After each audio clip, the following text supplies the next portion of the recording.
What's going on, guys? Falcon here with another episode of Card a Day. And in this episode, we have a very special card indeed. The Piercing Javelin.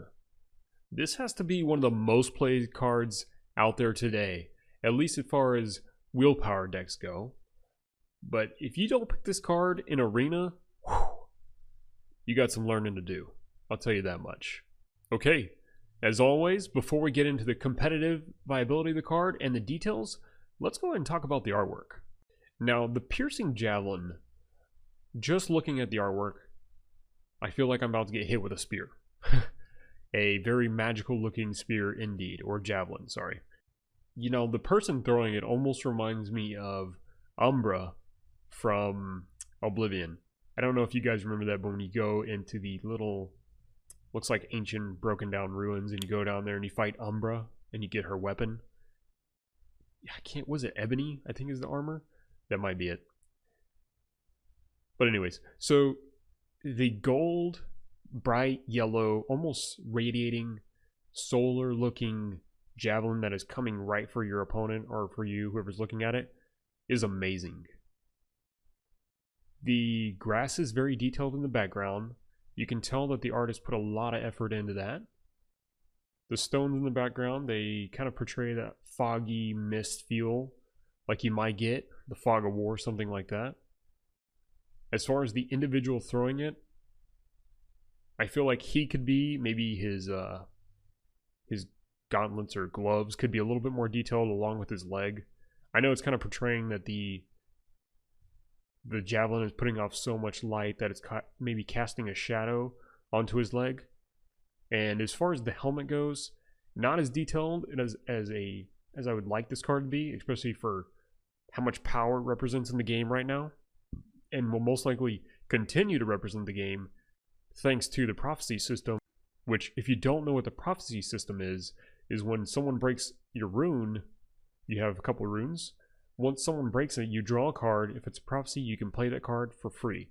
And the Piercing Javelin, God, I can't even tell you how many times this card has saved me. I'm sure it has saved you thousands of times.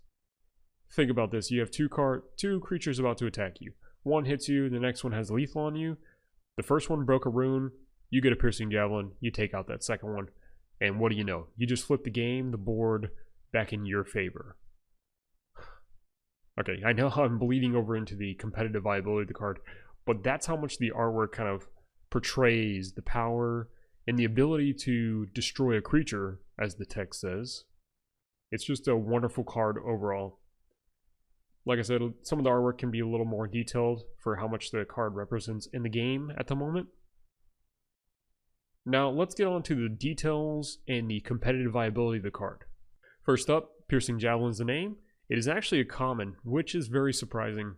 It falls under the Willpower attribute. It's a 5-drop, but if you draw it on Prophecy, it is free. It comes with the core set, which is awesome. You don't have to pay extra for it. So as most commons go, it is 50 to create, 50 soul gems to create, and 5 to trap. Don't ever get rid of your Piercing Javelins, especially if you have a set of 3. If you have more than 3, obviously get rid of them. Make some money. And the text reads, Prophecy, which I explained earlier, destroy a creature, period. Because that's it. That's exactly what it does.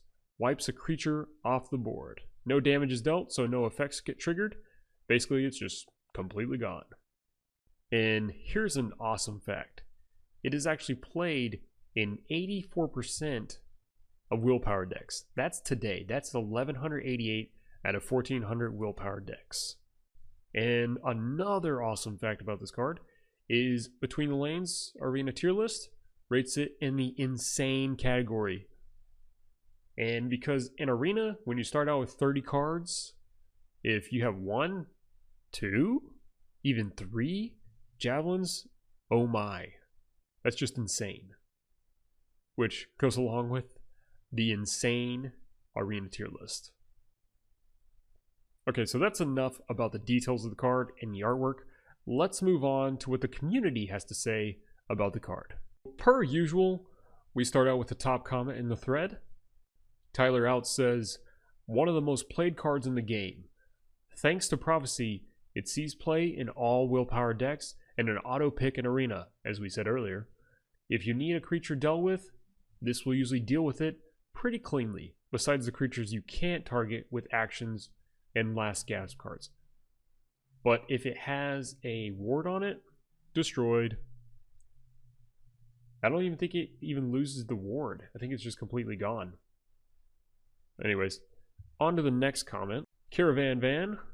He goes into a very detailed post. It's 36 points, so we should have read this one first. That the card is really hard to talk about without discussing the prophecy system, as we mentioned earlier, which basically you play this card for free if drawn on a prophecy or a rune breaking. Played normally, it's a perfectly fine, fairly costed card, 5-drop for destroying a creature, which is great. Played for free as a prophecy, it's incredible, as we mentioned earlier. I run a couple of them in all my willpower decks. By that I mean 3 of them. He also says, and there is essentially 0 control in win, or even if it happens. Beyond keeping your deck at the 50 card minimum, it doesn't feel good. It doesn't feel good to feel like you've lost a game to a trigger at the right/wrong time. And I personally don't feel good when I win due to one either. Yeah, it cannot be fair, but RNG, RNG, RNG, we hear that all the time. And that's basically what the rune system is based off.